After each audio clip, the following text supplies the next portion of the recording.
자, 사도행전 오늘은 23장 몇 절부터예요? 네, 12절부터죠. 자, 바울이요. 유대인들을 향한 바울의 마음은 정말 특심이었어요. 그래서 이제 하나님께서 바울을 로마로 보내시겠다라고 하는 걸 바울도 음성을 들어 알고 있었고 하나님께서 계속해서 말씀해 주셨기 때문에 이제는 예루살렘에서 전도할 수 있는 기회가 마지막일 수도 있겠다. 그렇죠? 그래서 마지막으로 이제 그 사람들이 바울을 죽이려고 하는 이제 그 가운데에 21장 거기에 보면 글라우디오 루시아라고 하는 천부장이 이제 바울을 데리고 안토니아 망대로 데리고 가는 그때에도 바울이 내가 잠깐 얘기할 수 있겠냐라고 하면서 이제 유대인 형제들에게 이야기를 합니다. 그런데 뭐 또 안 됐죠. 결국엔 안 들어갔죠. 그런 이야기들이. 그리고 나서 이제 천부장이 도대체 이게 무슨 일인가라고 해서 다시 공회를 소집을 합니다. 거기에 이제 71명의 이제 공의회 사람들과 같이 이제 바울이 또 이야기를 나누는데 여기서도 복음이 들어가요, 안 들어가요? 안 들어가죠. 그래서 마지막으로 있는 기회를 바울은 살리기 위해 최대한 열심히 노력을 합니다. 그런데 여전히 내 형제들에게는 복음이 들어가지 않았던 거예요. 그리고 나서 11절 그날 밤에 주께서 바울 곁에 서서 이르시되 담대하라. 내가 예루살렘에서 나의 일을 증언한 것 같이 로마에서도 증언하여야 하리라 라고 하면서 바울을 다시금 위로하시고 다시금 격려해 주셨어요. 자, 오늘은 12절 말씀부터 12절 처음 보면 날이 새매 노란색. 자, 이 날은 11절에 그날 밤에 주님께서 나타나셔서 말씀해 주시고 나서 그 약속을 받은 이제 로마에서도 네가 증언하러 갈 거야 라고 약속하신 그 날이 지금 생 거예요. 그때에 유대인들이 당을 지어 맹세하되, 자, 당을 지었다라고 하는 건 한 가지 목적을 가지고 지금 유대인들이 모인 거예요. 이 사람들이 하나의 목적을 가지고 다 같이 모였는데 여기서 맹세하되라고 하는 것에 이 맹세하다라고 하는 그 뜻의 의미는 뭐가 있냐면 이 맹세를 반드시 지켜야 된다. 그리고 이 맹세를 저주에 대해서 맹세를 하는 거예요. 무슨 말이냐면 이 맹세를 내가 지키지 않으면 내가 뭘 받겠다? 저주를 받겠다. 그러니까 내가 이 맹세는 반드시 지키겠다. 내가 이 맹세를 지키지 않으면 나는 죽어도 된다. 난 저주를 받아도 되는 사람이다. 라고 하면서 이 맹세에 대해서 확고한 마음, 확고한 신념을 가진 사람들, 이런 사람들이 바울을 죽이기 전에는 먹지도 않고 마시지도 않겠대요. 먹지도 않고 마시지도 아니하겠다. 여러분 보세요. 이게 이들의 지금 이들의 전략과 이들의 그 마음의 상태가 바울을 반드시 죽여야 되겠다 라고 지금 마음을 먹은 거예요. 이 일은 이제 실질적으로 계획은 그 다음 날이었지만 어쨌든 이들의 마음속에는 우리가 바울을 죽이기 전에는 먹지 않겠다. 우리가 금식할 때 먹지 않죠. 그런데 금식할 때 항상 빠지지 않는 거는 물은 빠지지 않죠. 그래서 이제 금식할 때 많은 사람들이 물어볼 때 목사님 보리차를 마셔도 되나요? 생수만 마셔야 돼요? 보리차를 마셔도 돼요? 보리차도 뭐 마셔도 됩니다. 커피는요? 다른 뭐 녹차 라떼는요? 그냥 다 드세요. 네. 많은 사람들이 금식을 하면서 이제 수분을 보충하기 위해서 우리가 먹는 거지 뭐 다른 어떤 내가 먹고 싶은 이런 것들을 내가 끊는 거잖아요. 하나님 앞에 우리가 금식한다라고 할 때는. 자, 근데 이 사람들이 어느 정도 마음을 잡았냐면 물도 먹지 않겠다는 거예요. 내가 바울을 죽이기 전에는 물조차 먹지 않겠습니다. 라고 하면서 갑니다. 자, 바울이요. 11절 말씀에서 예수님께서 나타나셔서 위로해 주시고 약속해 주셨어요. 그런데 12절부터 오늘의 이 전체의 본문을 보면 마치 하나님의 위로와 약속이 전혀 이루어지지 않을 것만 같은 그런 상황들이 계속 반복이 되는 거예요. 분명히 하나님께 약속을 받았고 하나님께서 직접 나타나셔서 말씀해 주셨어요. 그러면 정말 내가 다른 때도 아니고 다른 사람을 통해서 들리는 것도 아니고 다른 사람이 와서 당신이 로마에 가서 복음을 전할 거라고 말씀하십니다. 걱정하고 염려하지 말라고 말씀하십니다. 그래요? 감사합니다. 그러면 될 텐데 주님께서 직접 말씀을 해주셨어요. 그렇기 때문에 마음 가운데 위로가 되고 확신이 되었지만 정작 다음 날부터의 어떤 여러 가지 상황들을 보면 전혀 그 약속과는 상관이 없는 그런 방향으로 지금 흘러가고 있다라고 하는 거예요. 자, 이 사람들이 결심을 합니다. 이같이 동맹한 사람이 몇 명이에요? 40명이에요. 40명. 대박이죠. 40명의 사람들이 금식하면서 물조차 먹지 않고 우리가 금식하겠습니다 라고 하면서 누구를 찾아가죠? 대제사장들과 장로들을 찾아갑니다. 대제사장과 장로들. 자, 우리 지난주에 말씀해 보면 공회에서 바울이 이제 위기에 닥쳤잖아요. 그쵸? 여기에서 대제사장한테 당신의 입이나 닥치시오. 당신 저주받을 겁니다. 이제 이렇게 하면서 회칠한 담이여 하나님이 너를 치시리로다 하고 나니까 당신이 지금 대제사장님께 그렇게 말씀하신 겁니까? 아닙니다. 뭐 이제 하면서 그쵸? 지금 이 상황을 이 위기를 모면하기 위해서 했던 게 뭐였냐면 사두개인들과 바리새인들 사이에 서로가 오랜 시간 동안 가지고 있었던 이런 문제들을 툭 일으키는 거죠. 그래서 나는 지금 부활의 소망 때문에 죽은 자의 소망 곧 부활로 인한 것 때문에 내가 신문받고 있습니다. 그리고 나는 또 누구입니다? 바리새인입니다. 라고 얘기하니까 바리새인들이 하면서 이제 속에서 지금 사두개인들과 다툼이 일어나게 되죠. 자, 그래서 지금 이 유대인들 가운데 이 바리새인들은 어쨌든 이제 이 시간이 지나고 나서 또 정신을 차렸겠죠. 우리가 지금 그게 아니라 이 문제가 아니라 이러했는데 바울에게 속았다. 뭔가 이런 생각도 있을 수 있었겠지만 어쨌든 간에 지금 사두개인과 바리새인들 사이의 문제는 더 커졌죠. 감정적인 골이 더 있는 거예요. 그래서 이 유대인들이 누굴 찾아가냐면 대제사장들과 장로들에게 갑니다. 이들이 사두개인들이에요. 대제사장들과 장로들, 제사장 그룹과 장로들 그룹은 사두개인들입니다. 그래서 바리새인들은 여기서 빠져요. 이 사람들에게 가서 얘기하는 거예요. 우리가 바울을 죽이기 전에 아무것도 먹지 않기로 굳게 맹세했습니다. 굳게 맹세하였으니 15절 이제 이 사람들이 맹세를 했어요. 그리고 나서 이 40명이 같이 모여가지고 그럼 어떻게 바울을 죽일 것인가에 대해서 이제 전략 회의를 했겠죠. 자, 그런데 지금 바울이 어디에 있어요? 지금 바울이 있는 그곳은 지금 누가 있는 곳이에요? 로마인들이 있는, 그쵸? 로마인들로부터 보호를 받고 있는 안토니아 망대 그 영내에 지금 바울이 있잖아요. 그러면 이 40명이 그곳에 들어가서 바울을 죽일 수 있어요, 없어요? 없죠. 그럼 바울을 밖으로 끌어내야 되겠죠. 그러니까 이 사람들이 지금 전략을 잘 세웠어요. 보세요. 이제 너희는 제사장들과 장로들에게 너희는 그의 사실을 더 자세히 물어보려는 척하면서 공회와 함께 천부장에게 명하여 바울을 너희에게로 데리고 내려오게 하라. 바울을 데리고 오라는 거예요. 천부장에게 가서 천부장이요, 어제 우리가 이런 소동 때문에 지금 바울의 이야기를 다 듣지 못했습니다. 그러니 조금 더 자세히 물어야 되기 때문에 다시 한번 공회로 초청을 좀 해주십시오. 공회로 좀 데리고 와주십시오. 이렇게 얘기를 하는 거예요. 녹색이죠. 우리는 그가 가까이 오기 전에 어떻게 한다고요? 죽이기로 준비하였노라.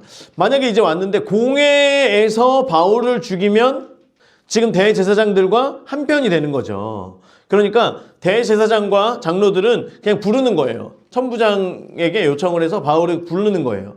그리고 바울이 천부장과 군대들과 같이 오면 이 40명이 매복해 있다가 달려들어서 공회에 도착하기 전에 달려들어서 바울을 죽이겠다라고 하는 거예요. 만약에 그래서 이 40명이 잡혀도 이들은 지금 마음에 결의하였기 때문에 지금 자기들이 죽을 준비가 돼 있는 사람들이에요. 얼마나 열심히 특심입니까? 지금 자기들이 죽을 준비가 다 돼 있어요. 그래서 잡히더라도 대제사장과 장로들을 불어요, 안 불어요? 안 불겠다. 당신들에게 문제가 되지 않게 하겠다. 그러니까 일단 부르기만 해달라. 우리가 지금 다 준비가 돼 있다라고 얘기를 하는 거예요. 그래서 지금 이들의 전략을 보면 사실 굉장히 좋아요. 굉장히 똑똑해요. 그런데 지금 이 전략은 하나님의 관점에서 볼 때에는 바른 전략은 아닌 거죠. 아무리 사람들이 보기엔 이렇게 치밀하게 준비를 한다고?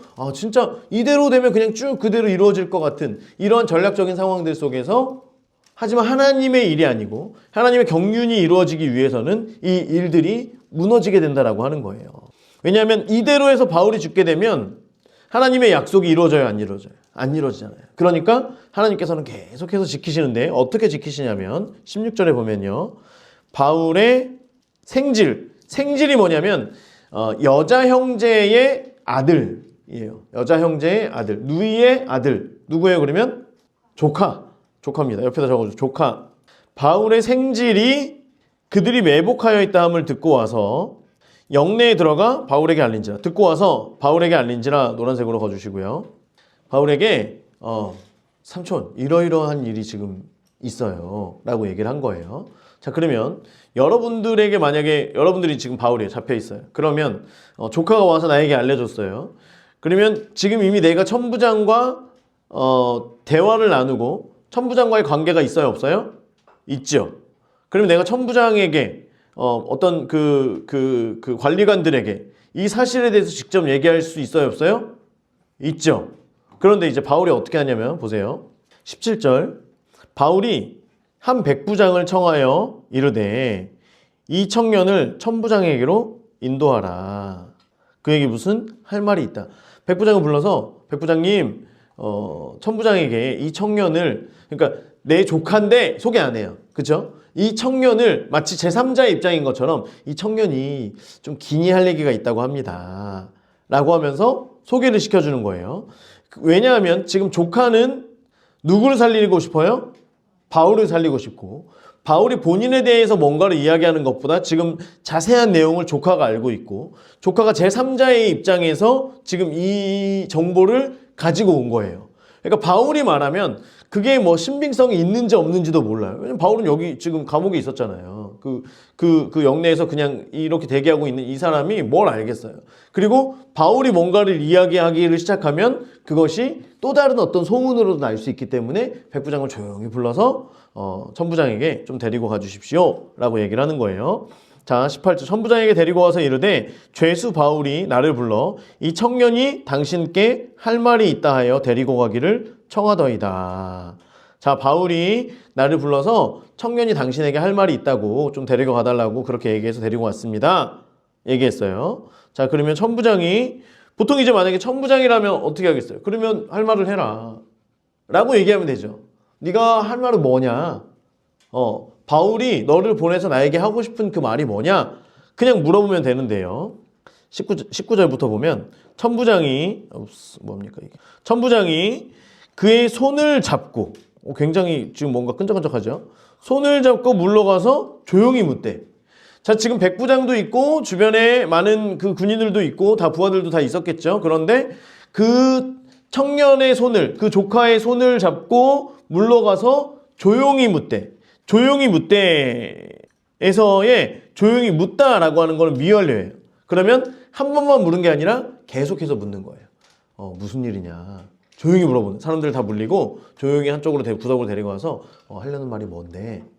라고 하면서 지금 천부장이 이 조카를 향하여서 얘기를 하는 거예요. 어떻게 보면 지금 굉장히 오버하고 있는 겁니다. 천부장이.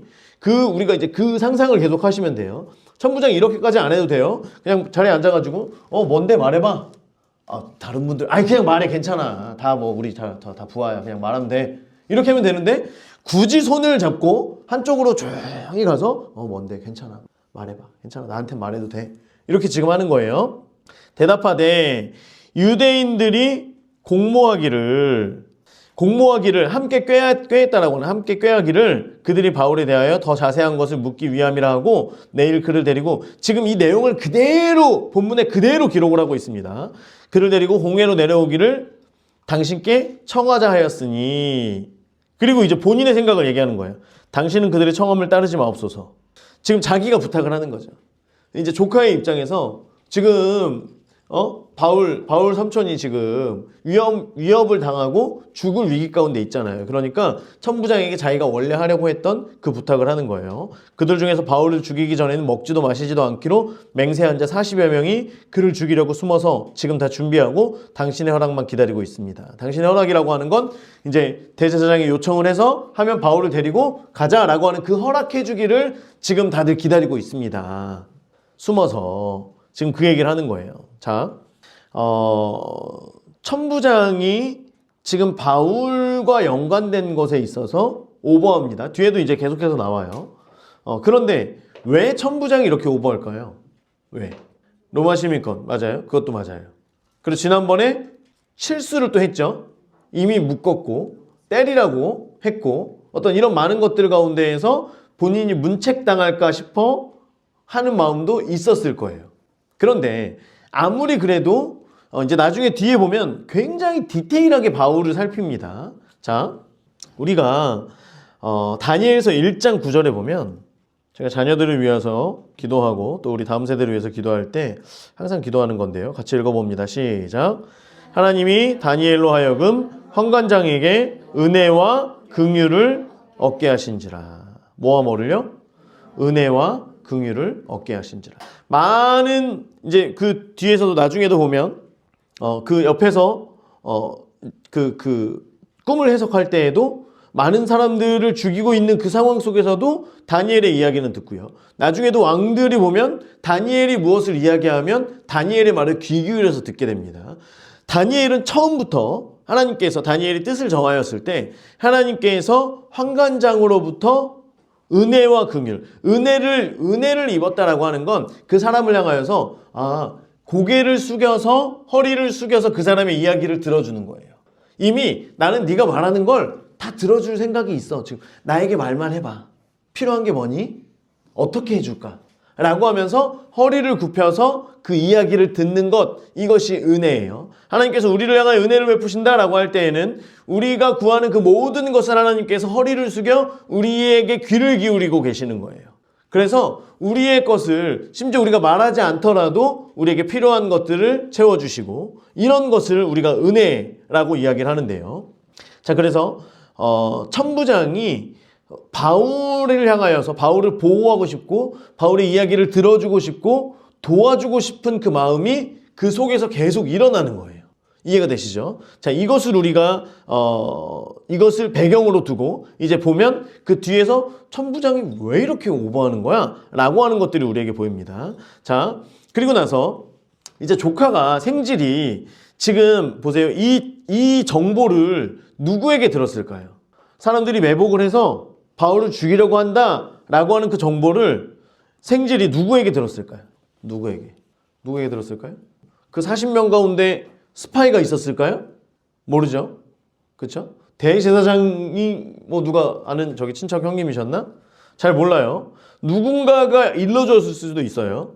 또 하나는 성령님께서 조카를 통해서 바울에게 알리도록 조카에게 이야기해 주셨을 수도 있어요, 없어요? 있어요. 어쨌든 간에 사람을 통해서든지 성령님께서 직접 말씀을 해주셨든지 어쨌든 알려주시는 은혜를 입게 됩니다. 바울이 알려주시는 은혜를 입게 돼요. 우리가 이런 은혜가 굉장히 우리의 삶 가운데 중요합니다. 자, 여러분, 사단은 우리가 사단의 전략을 모르면 그것이 우리에게 위협이 돼요. 그것이 우리가 두려워할 만한 게 돼요. 사단의 존재에 대해서, 사단의 전략에 대해서 우리가 모르면. 그래서 세상에 있는 많은 사람들은 사단이 조금만 건드리면 넘어져요, 안 넘어져요? 넘어져요. 왜 넘어지는지도 모르고 넘어져요. 그러면 그 다음에도 또 어떤 일들이 있을 때, 특별히 어떤 영적인 부분에 있어서 하나님 앞으로 나아가려고 할 때 또 똑같은 부분을 툭 건드리면 넘어져요, 안 넘어져요? 넘어져요. 자, 저는 그 장이 안 좋았었다라고 말씀을 드렸잖아요, 여러분들께. 특별히 언제 더 심하냐면 수련회를 가려고 하면 예전에 이제 그 사역을 할 때 뭐 하루에 막 7, 8시간씩 운전을 하면서 아이들을 다 태워다 주고 새벽 4시에 이제 집에 들어가고 이렇게 좀 반복했을 때가 있었는데 차가 교회에서 가장 오래되고 낡은 차를 저희 부서에 주신 거예요. 그래서 그 의자는 아예 삐뚤어져 있어요. 이렇게 틀어져 있고 이렇게 틀어져 있어요. 그래서 아무리 똑바로 앉으려고 해도 방향이 틀어질 수밖에 없고, 근데 이제 그 차를 가지고 한 7, 8시간씩 계속해서 몇 달을 이제 하다가 보니까 골반이 이제 틀어진 거예요. 물론 뭐 제가 뭐 자세를 제대로 안 했겠죠. 근데 어쨌든 저는 이제 거기에 많은 이유가 있다고 생각을 합니다. 근데 이제 그런데 꼭 이게 언제 아프냐면 수련회 가려고 할 때. 장이 언제 더 많이 아프냐면 특별히 뭐 이제 딱히 뭐 그런 것도 없는데 꼭 수련회 며칠 전부터 장이 아파요. 근데 저는 저는 그때 이제 장이 아프면 이제 나름 영적으로 생각을 한답시고 무슨 생각을 했냐면 이번 수련회 때 우리 학생들이 은혜 받겠구나. 맞아요, 틀려요? 맞죠. 맞아요. 저는 그 확신이 지금도 있어요. 왜냐면 그렇기 때문에 사단이 방해하는 거라고 생각을 하는 거예요. 맞아요. 맞아요. 그런데 사단이 그래서 방해를 하는구나. 그러면 속이 아프면 이번에도 분명히 은혜 받고 이번에 분명히 뒤집어질 친구들이 있겠구나. 이런 기대가 저에게는 오히려 막 기대로 와요. 그러면서 계속 화장실 가서 계속해서 설사하고 계속해서 약을 짓고 약을 먹고 계속 이거를 계속 해왔던 거예요. 그런데 이제 최근에 들어서 작년부터 이제 우리가 어떤 성령의 역사와 어떤 영들이 잡고 있는 이런 것들을 생각을 하다 보니까 제가 그때 이것을 기대하는 것에서 멈추는 것이 아니라 그러면 어떻게 했어야 돼요? 지금 이걸 잡고 있는 질병을 잡고 있는 영들을 파쇄해야죠. 질병을 잡고 있는 영들에 대한 파쇄는 딱히 안 했던 것 같아요. 그냥 이 정도면 막 더 아프면 더 큰 애 받나 보다 이렇게 생각을 했던 거예요. 그런데 지금 같으면 이제 어떻게 하겠어요? 아프기 시작하면 물론 은혜를 주실 것이기 때문에 사단이 건드리는구나 라고 하는 것도 당연하거니와 그러면 이 사단이 더 이상 활동하지 못하고 더 이상 나에게 영향을 끼치지 못하도록 파쇄하는 기도를 했겠죠. 그러면 나았겠죠. 왜냐하면 그거는 거의 영적인 거니까. 그렇죠? 거의 100% 영적이라고 봅니다. 그런 상황 가운데서는. 그러면 분명히 나았을 거예요. 그런데 여러분 보세요. 이런 거에 대해서 우리가 몰라. 여러분들이 수련회를 가려고 할 때 어떤 일들이 있거나 어떤 영적인 돌파가 이루어지는 상황 가운데에서 집안에 어떤 여러 가지 큰 일이 있거나 이러할 때에 그러면 우리가 그런 다른 일들로 인하여서 내가 아프거나 다른 일들로 인하여서 하나님 앞에 예배나 어떤 돌파를 해야 되는 그 상황 가운데로 나아가지 못해요. 사단은 이런 식으로 계속해서 우리를 붙든다라고 하는 거예요. 그래서 어떤 친구들은 수련회 때만 되면 일들이 여러 가지가 생기고 준비는 다 해놓고 참석하지 못하는 친구들이 있어요. 그러면 거기에서 한번 넘어지잖아요. 다음에 또 똑같은 걸로 건드리고 또 똑같이 넘어지는 거예요. 사단의 전략을 아는 거예요, 모르는 거예요? 모르는 거예요. 그런데 우리가 사단의 전략을 알면 이것이 아무것도 아닌 거예요. 제가 장이 막 아파요? 사단의 전략을 알면 아무것도 아닌 거예요. 예전에는 이걸 참으면서 그래 너희는 은혜 받아라. 나는 아프다. 이랬지만 정말 수련회가 끝나면 씻은 듯이 또 낫거든요. 근데 그게 아니라 이 사단놈이 이거는 또 건드리고 있구만 하면서 네가 다시는 나를 이런 걸로 건드리지 못해. 이런 걸로 엮지 못해. 라고 하면서 미리 파쇄하겠죠. 또는 우리가 수련회나 다른 어떤 영적인 것들을 준비할 때에 그 가운데 어떤 이런 여러 가지 다른 어려운 일들이 있지 않을 수 있도록 영적인 것들, 공중권세 잡은 자들을 계속해서 파쇄하는 기도를 계속 하겠죠. 자, 열왕기하에 보면 우리가 너무나 잘 알고 있는 말씀이에요. 아람 왕이 이스라엘과 더불어 싸우며 신복들과 의논하여 이르기를 우리가 아무데 진을 치리라 하면 하나님의 사람이 이스라엘 왕에게 보내 이스라엘 왕은 삼가 아무 곳으로 지나가지 마소서 아람 사람이 그곳으로 나오나이다 하는지라. 이스라엘 왕이 하나님의 사람이 자기에게 말하여 경계한 곳으로 사람을 보내 방비하기가 한두 번이 아닌지라. 아람 왕이 마음이 불안하여 신복들을 불러서 이르되 우리 중에 누가 이스라엘 왕과 내통하는 것을 내게 말하지 아니하냐. 스파이가 누구냐? 지금 얘기하는 거예요. 그러니까 그 신복 중에 한 사람이 왕이여 아니로소이다. 스파이가 있습니다 없습니다? 없습니다. 오직 이스라엘 선지자 누가? 엘리사가. 왕이 심지어 침실에서 하는 말씀까지도 이스라엘의 왕에게 다 고합니다. 그렇기 때문에 왕이 이스라엘 왕을 죽이러 어디로 가면 이미 왕이 거기에서 매복해서 진을 치고 있거나 아니면 왕이 다른 곳으로 피하거나 그게 누구 때문입니다? 엘리사 때문입니다. 왕이 이르되 엘리사가 어디나 보라. 내가 그를 잡으리라. 도단에 있습니다. 그래서 가는 거예요. 많은 말과 병거와 많은 군사를 보내매 밤에 가서 성읍을 에워쌉니다. 자, 아침에 사환이 일찍 일어나서 나가보니까 군사와 말과 병거가 성읍을 에워쌌는지라. 내 주여 우리가 어찌하리이까. 우리는 죽었습니다. 엘리사가 뭐라 그래? 두려워하지 말라. 우리와 함께한 자가 그들과 함께한 자보다 많다. 기도하여 이르되 여호와의 원하건대 그의 눈을 열어 사환의 눈을 열어 보게 하옵소서 하니 청년의 눈을 여심해 불말과 불병거가 산에 가득하여 엘리사를 둘렀더라. 그래서 아람 사람들이 이제 쳐들어오는 거예요. 엘리사가 여호와께 기도하니까 어떻게 돼요? 눈이 어둡게 되는 거예요. 그리고 나서 여러분 여기가 아닙니다 라고 하면 저를 따라오세요. 그러면서 이제 사마리아로 이제 왕이 있는 곳으로 데리고 갑니다. 여러분 보세요. 엘리사 한 사람이 하나님과 연결되어 있어서 하나님의 음성을 들을 때에 아람 왕과 아람 군대의 전략이 무용지물이 되죠.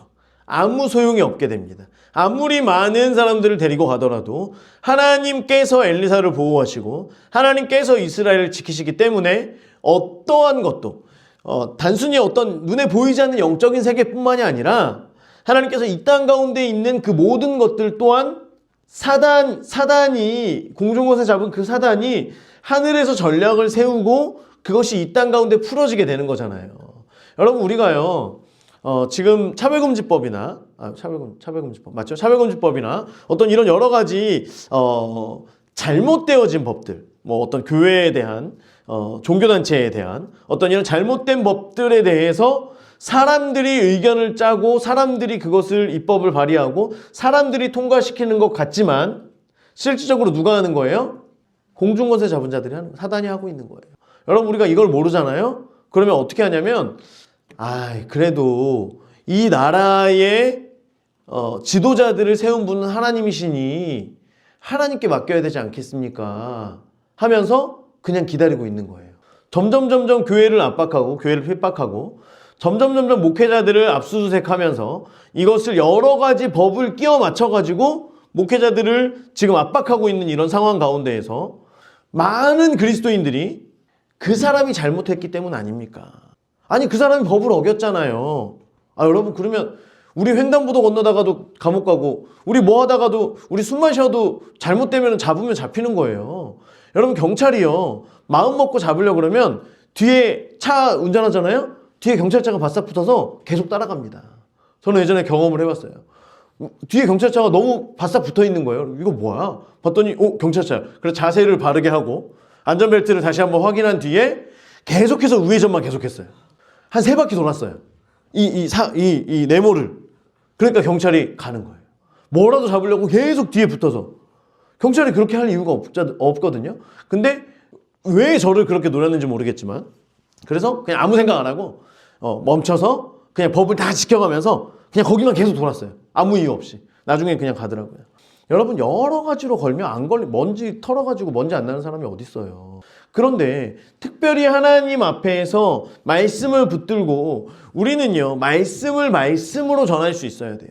그리고 이것들을 향하여서 영적인 세력들이 지금 사단이 이런 것들을 통하여서 교회를 더 움츠러들게 코로나 때 이후는 전도도 나가지 않아요. 여러분 코로나 때 이후로는 전도 나가가지고 먹을 거 주잖아요? 안 먹어요. 색깔이 이상해서 안 먹는다고요? 아니에요. 뭔가를 주면 안 먹어요. 왜냐면 뉴스에서 막 나오잖아요. 어디에서 음식을 이렇게 해가지고 해서 먹었더니 그 마약 성분이 있어가지고 그렇다더라. 잘못된 게 있어서 납치가 어쩌고저쩌고. 아무리 대놓고 우리 더테이블 교회입니다 라고 하면서 먹을 걸 줘도 사람들이 안 먹어요. 아이들이 안 먹어요. 근데 그 중에 이제 또 천진난만한 저 2개 주세요, 3개 주세요 하는 친구들 있죠. 많이 주면 돼요. 여러분 가져가는 것 자체가 요즘에는 그렇게 되는 시대가 아니라고 하는 거예요. 여러분 이게요 단순히 지금 시대가 애들이 배불러서일까요? 아니에요. 저희 애들 배불러도요 하루에 사탕 몇 개씩 먹다가 맨날 혼나요. 이빨 다 썩어가지고 이빨 뽑고 있는데도 사탕이랑 젤리 계속 먹어요. 아이들은 아이들이란 말이에요. 그런데 왜 사탕을 안 먹고 할까요? 영적인 흐름이 바뀐 거예요. 영적인 기류가 바뀐 거예요. 한국 사회 속에서 기독교가, 교회가 어떠한 영향을 끼치고 있는가? 우리가 영적으로 완전히 뒤집혀 있는, 사단에게 완전히 교회가 눌려서 지금 살고 있는데 우리는 대초롭게 괜찮습니다. 그래도 우리 교회는 고상합니다. 그래도 우리 교회는 방역을 철저하게 지키고 있습니다. 그래도 우리 교회는 새로운 사람들이 오고 있습니다. 여기에서 다들 만족하고 있는 거예요. 그게 아니라 이미 영적으로 다 눌려있는 상태인데 그러니까 차별금지 말 못하죠. 성소수자 말 못하죠. 동성애에 대해서 말하나요? 소돔과 고모라에서 얘기하나요? 그런 본문들이 세고 셌는데도 말 못하는 거예요. 여러분 교회에서 말하면 불편하니까. 목사님 그런 거 우리 말하면 정치적으로 위험하신 거 아닙니까? 정치적인 게 아니라 성경에서 이야기하고 있는 걸 얘기하고 있는데 사람들이 와가지고 목회자에게 얘기한다는 게 그런 얘기를 하는 거예요. 목사님 이렇게 하시면 저희 교회 나가겠습니다. 여러분 그런 사람들이 무슨 그 사람들이 교회를 지키는 게 아니에요. 여러분 기도하고 하나님 앞에 엎드리면서 이 말씀에서 이야기하고 있는 것이 아니라면 나는 목숨 걸고 지키겠습니다. 그것을 이야기해야 돼요. 여러분 언젠가요 이 법들이 계속해서 통과가 되면요 지금 이미 한국교회 몇몇 목사님들은 교회를 사임하고 계십니다. 왜냐하면 제가 여기에 담임 목사로서 이야기를 하면 이거에 대한 피해를 고스란히 교회의 성도들이 지기 때문에 그것이 너무 마음 아프기 때문에 담임직을 사임하시는 거예요. 그냥 그러면서 마치 일용직처럼 설교는 뭐 이렇게 하시긴 하시는데 그거에 대한 책임 여부는 교회에서 지지 않는 거예요. 아예 분리시키는 거예요. 여러분 이 분리가요. 이렇게 보면 목사님들이 정말 대단하시다. 정말 대단하시잖아요. 그런데 그 안에서 생기는 문제가 뭔지 알아요?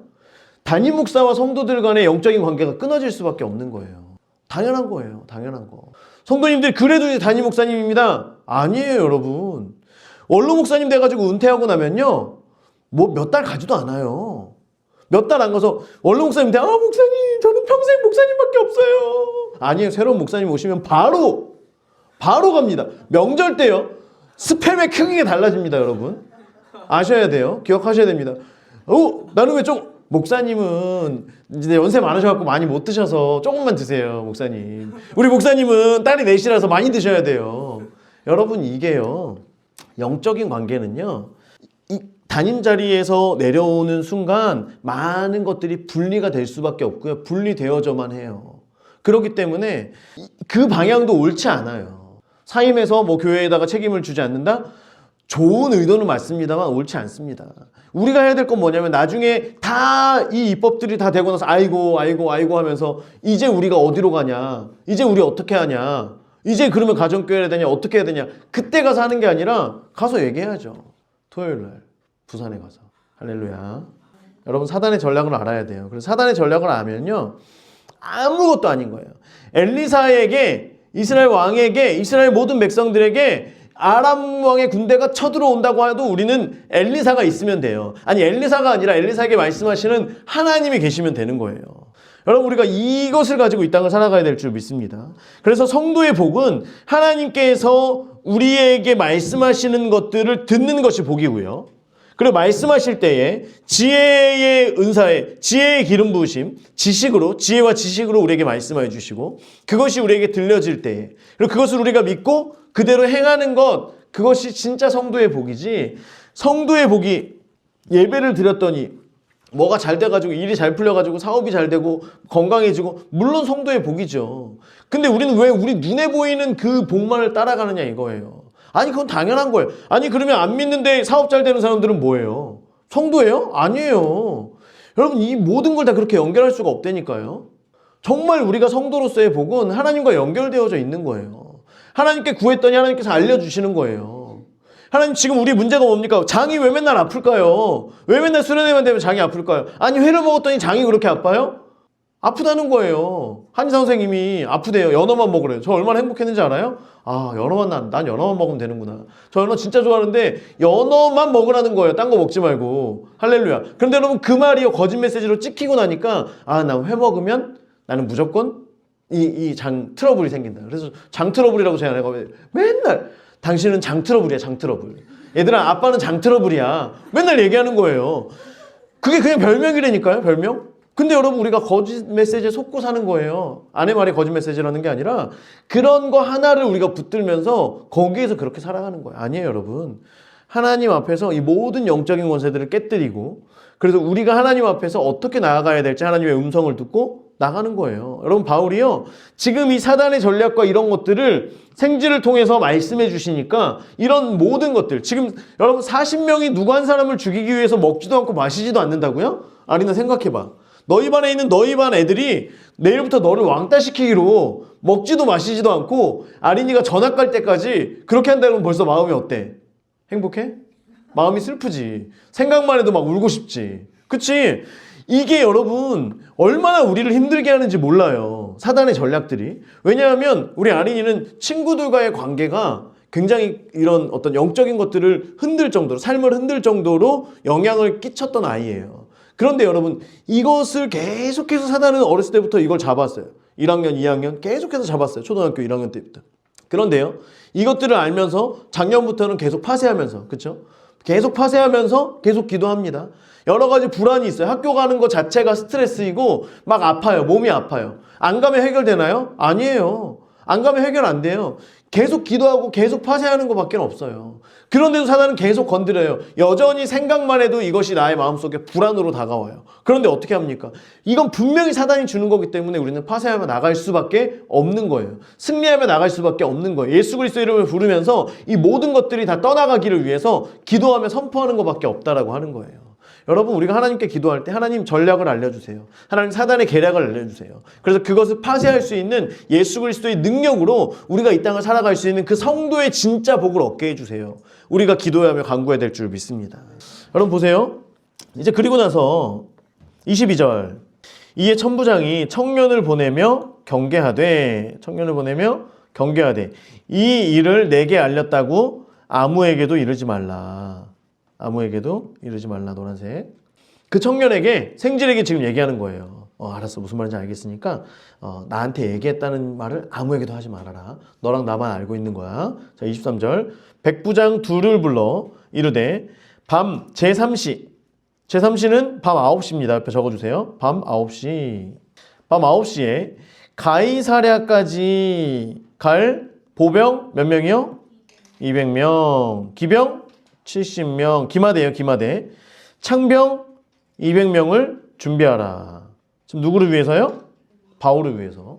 여러분, 천부장이라고 하지만 실질적으로 이제 부대의 천부장이라고 하면 많아야 600명에서 700명이라고 합니다. 천부장이라고 해서 천부장을 다스릴 수 있는 그 권력이 있다 그래서 1000명을 다 주지 않아요. 원래 군대가 그렇습니다. 다 주지 않아요. 뭐 한 70%, 그럼 많이 차는 거예요. 한 50% 그래도 일단 천부장이에요. 1000명을 다스릴 수 있는, 전쟁 시에 1000명을 다스릴 수 있는 권한을 가진 사람인 거예요. 자, 한 600명 정도 되는 사람들 중에 200명, 70명, 200명을 더하면 몇 명이에요? 그래. 너 자, 초코파이. 자, 됐다. 미안. 자, 470명을 준비를 한 거예요. 천부장이. 자기와 함께 있는 사람이 한 600명인데 한 150명 정도만 남기고 470명을 지금 누구에게 붙여요? 바울에게 붙여요. 지금 오버예요? 아니에요? 완전 오버죠. 지금 이거는 천부장님 너무 오버하시는 거 아니에요? 이렇게 얘기해도 될 정도로 지금 굉장히 오버한 겁니다. 백부장 둘을 불러가지고 보병을 준비하라 라고 얘기하죠. 그래서 이게 이런 어떤 문책당하는 것 때문에 오버하는 거라고 하기에는 너무 오버예요. 너무 오버. 그래서 아까 말씀드린 것처럼 바울을 향한 은혜의 마음, 긍휼의 마음이 천부장에게 있었다라고 하는 거 우리가 볼 수밖에 없어요. 또 봐요. 뒤에 또 나옵니다. 또 바울을 태워 총독 벨릭스에게 무사히 보내기 위해 짐승을 준비하라 명하여. 여기 짐승에 짐승들이라고 적어주세요. 복수입니다. 복수. 짐승들. 무슨 말이냐면 지금 바울을 데려가는데 바울에게도 말 한 피를 줘서 너 말 탈 수 있으니까 말 타고 가, 이게 아니라 바울에게는 일종의 마차 같은, 그래서 짐승들이 그런 마차나 어떤 전차 같은 이런 거를 끌고 갈 수 있도록, 이해가 되시죠? 뒤에다가 이제 바퀴 달린 거 붙여가지고 이렇게 해서 지금 보내는 거예요. 자, 이것도 역시 오버에 아니에요? 오버죠. 그냥 바울한테 말 하나 주고 다른 말 연결해가지고 그냥 데리고 가면 되는 거예요. 그렇다고 바울이 저는 치질이 있어가지고 저는 이거 타면은 조금 그런데요? 안 그래요. 그냥 가면 가는 겁니다. 아무 이상 없는데 굳이 마차 같은 거에다가 바울을 이제 태워가지고 가는 거예요. 자, 25절. 또 이와 같이 편지하여 일러스되 26절. 글라우디오 루시아는 자기죠, 자기. 글라우디오 루시아는 총독 벨리스 각하께 문안하나이다. 그 편지의 형식을 하는 거예요. 이제 보면 바울이 총독에게 은혜 받을 수밖에 없도록 굉장히 잘 써줍니다. 자, 27절. 이 사람이 유대인들에게 잡혀 죽게 된 것을 내가 로마 사람인 줄 들어 알고 군대를 거느리고 가서 구원했다. 사실일까요? 거짓일까요? 사실이에요? 거짓이에요? 거짓이 섞여 있죠. 뭐가 거짓이에요? 내가 로마 사람인 줄 들어 알고는 거짓이죠.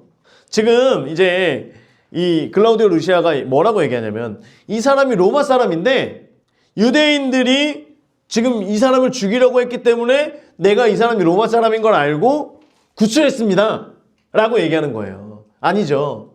이미 손발을 묶고 나서 때리려고 했더니 채찍질로 때려라 라고 하면 채찍을 휙휙휙 하면서 오고 있는데 로마 사람을 그냥 죄도 묻지 않고 때립니까? 뭐 이제 이렇게 해가지고 알게 된 거죠. 그러니까 이제 거짓과 사실을 섞어서 이야기합니다. 어쨌든 자기가 로마인이기 때문에 자기가 열심히 지금 이 사람을 돕고 있습니다 라고 하는 걸 지금 이야기하기 위해서 지금 하는 거예요. 원래 상황은 뭐였냐면 오순절 때에 어떤 이런 분란이나 내란이나 이런 게 없도록 하기 위해서 지금 여기를 지키고 있다가 분쟁이 없도록 지키고 있다가 뭐가 웅성웅성 하니까 야 가서 빨리 어떻게 지금 뭐 어떻게 하려고 야 빨리 끌고 와 해서 끌고 온 거밖에 아니에요. 로마 사람인지 뭐 어디 사람인지 이것도 아무도 모르고 지금 데리고 왔던 거죠. 자 28절 유대인들이 무슨 일로 그를 고발하는지 알고자 하여 그들의 공회로 데리고 내려갔더니 그대로 또 얘기하는 거예요. 굉장히 좀 디테일하게 얘기합니다. 29절 고발하는 것이 여기 고발에다가 밑줄 그어주시고요. 계속해서 앞에 적어주세요. 계속해서 이 유대인들이 계속해서 미완료 계속해서 고발하는 것이 그들의 율법 문제에 관한 것뿐입니다. 그리고 한 가지 앞에다가 단 한 가지도 이해되시죠? 단 한 가지도 죽이거나 결박할 사유가 없음을 발견했습니다. 계속 오버하고 있죠? 굉장히 지금 오버하고 있습니다. 그러면서 이제 이거죠. 형사상의 문제가 있다 없다? 없다는 거예요. 우리가 사도행전 18장에 보면 고린도에서 이제 이런 일이 있을 때 12절 갈리오가 아가야 총독되었을 때 유대인들이 일제히 일어나 바울을 대적하여 법정으로 데리고 가서 말하되 이 사람이 율법을 어기면서 하나님을 경외하라고 사람들을 권한다 하거늘 이제 이 로마법이라 그랬죠. 지금 이것의 결론이 뭐였어요? 15절 만일 문제가 언어는 뭐예요? 하나님의 말씀에 대한 해석의 부분에 대한 문제면 그러니까 같은 말을 가지고 이렇게 해석하냐 저렇게 해석하냐 이런 언어의 문제이거나 명칭 예수를 뭐라고 하느냐 예수를 뭐라고 명칭할 거냐 이런 문제나 너희 법에 관한 것 율법에 관한 것이면 너희가 어떻게 해라? 스스로 처리해라. 여러분 이게 로마 전체의 법이 됩니다. 로마 전체의 법이 돼요. 그렇기 때문에 총독에게 지금 글라우디오 루시아가 총독을 향하여서 얘기하는 게 뭐냐면 이들의 문제입니다. 단순히 이들의 문제일 뿐이지 우리가 이 사람을 결박해서 이 사람에게 죄를 물을 만한 형사상의 죄가 있다 없다? 없다라고 지금 이야기를 하고 있는 거예요.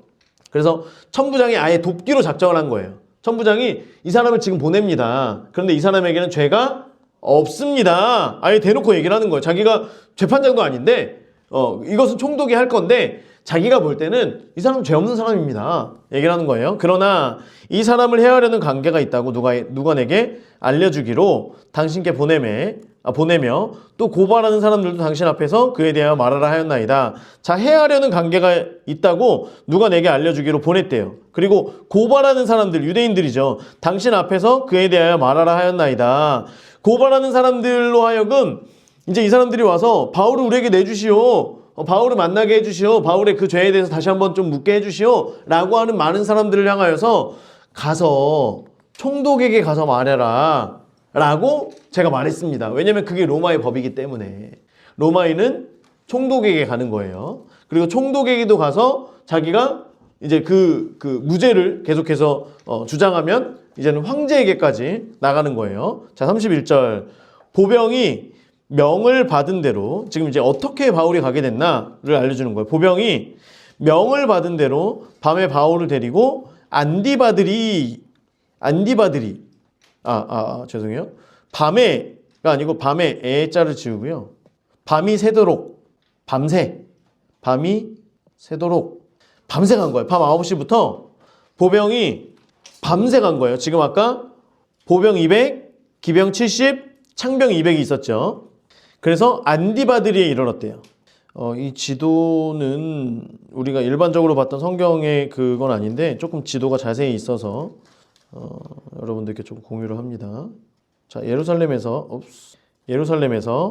카이사랴, 여기가 가이사랴예요. 가이사랴.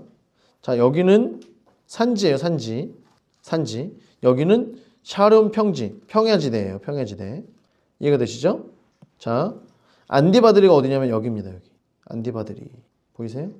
보이시죠? 예루살렘에서 안디바드리. 가이사랴까지가 한 100km 됩니다.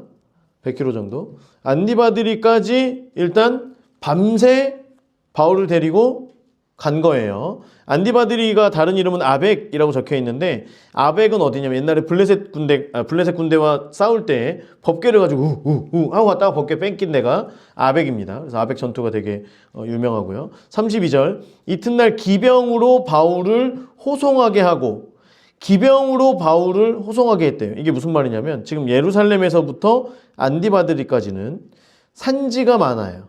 평지도 있습니다만 산지가 많습니다. 그래서 빨리 갈 수 없었고 그리고 이제 산지가 많기 때문에 산지에는 누가 있냐면 산적이 있죠. 산적들이 하면서 이제 바울을 죽일 수 있어요. 말 그대로 그 40명이 이 소식을 들으면 언제 어디에 어떻게 숨어서 공격을 할지 몰라요. 그러니까 보병과 기병과 창병이 470명이 다 같이 바울을 데리고 갑니다. 안디바드리에 이르렀어요. 여기서부터 가이사랴까지는 주로 평지예요. 평지. 그래서 보병은 안디바드리까지 가요. 그리고 나서 날이 새서 32절에 이튿날 다음 날에 기병으로 바울을 호송하게 합니다. 지금 바울을 호송하는 이 470명에게도 천부장이 야 가서 470명 데리고 가서 바울을 가이사랴에다가 놓고 그리고 와 이게 아니라 실질적으로 굉장히 디테일하게 바울을 어떤 식으로 또 안전하고 빠르게 호송할 수 있도록 이런 전략들을 알려준 거예요. 그래서 야 산악지대니까 일단 안디바드리까지는 다 같이 가. 그리고 나서 이 안디바드리에서 가이사랴까지는 평지니까 이제는 말이 달릴 수 있어요 없어요?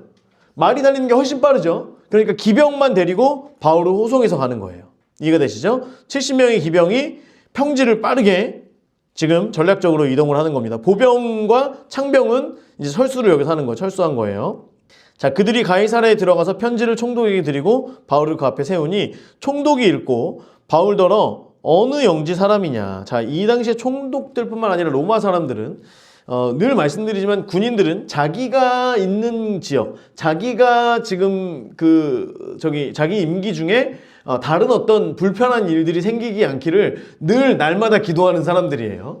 그런데 지금 로마 사람이라고 하지만 유대인들과 굉장히 뭔가 복잡하게 이야기만 딱 들어도 알죠. 복잡하게 뭔가 연결되어 있는 사람이 온 거예요. 그러면 자, 이 사람이 어디 사람이냐에 따라서 울산 사람 만약에 서울에 가서 제가 잡혔어요. 서울에 가서 무단횡단을 하다가 잡혔어요. 그래가지고 이제 경찰청에 딱 들어갔는데 서울시 무슨 어디 경찰청에 딱 들어갔어요. 당신 어디 사람입니까? 울산이에요. 울산. 그러면 당신은 울산 가서 재판을 받으십시오. 부산 사람, 부산 가서 받으십시오. 중국 사람이면 중국 가서 받으십시오. 이게 이제 로마의 법인 거예요. 그래서 어디 사람이냐고 물어봐서 만약에 내가 다스리고 있는 지역이 아니면 바울을 보내려고 지금 물어본 거예요. 어느 영지 사람이냐 물어? 어디 사람이래요? 길리기아 사람.